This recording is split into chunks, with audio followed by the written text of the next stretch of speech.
Hello, ladies and gentlemen, boys and girls, people of all ages, sexualities, and identities. Welcome back to another comic book review. And today's comic book review is none other than Domino, Headshots, Volume 5. So, little pre-warning before I get into this review, I just want to apologise for everyone in the order that these comic book reviews for this specific comic book are going to come out. I currently only own Volume 5 and 2, so when the other volumes come out, I will do reviews on them, but for now I'll just be doing 5 and 2. But yeah, that's the gist of it. Now into the review.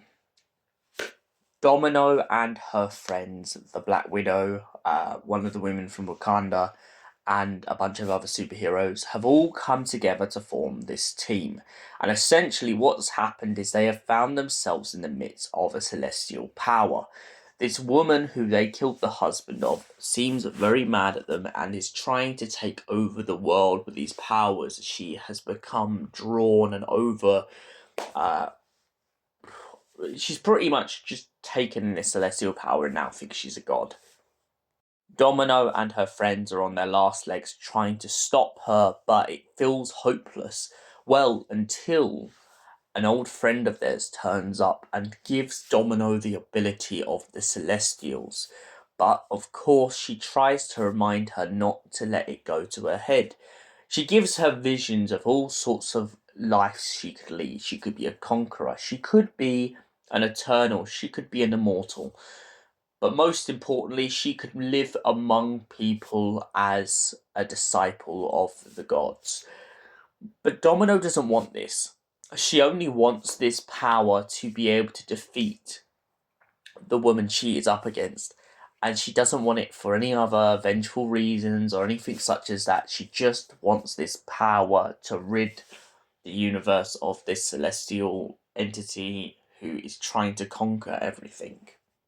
So Domino takes this in. Meanwhile, her friends start to get a little bit tied up, and it all seems very hopeless for them.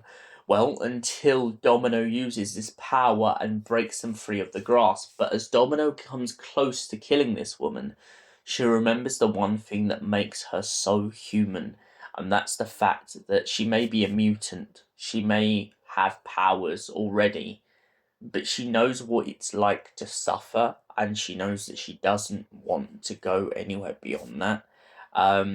There's a scene in this whole comic book where she sees a little girl in a prison in Mexico, and it brings back those human emotions of fear and this idea of not knowing what's going to happen.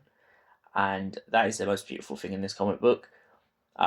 Domino also, as she goes towards her darker side, all of a sudden remembers the one name that all of the mutants dare not speak, or the one name that keeps them shivering at night, and that is the Dark Phoenix.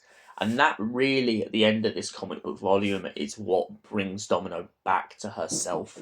It's this idea of not wanting to become that monster, wanting to become a better person, trying to be better than that, because they know as soon as they go down that path, there's no coming back.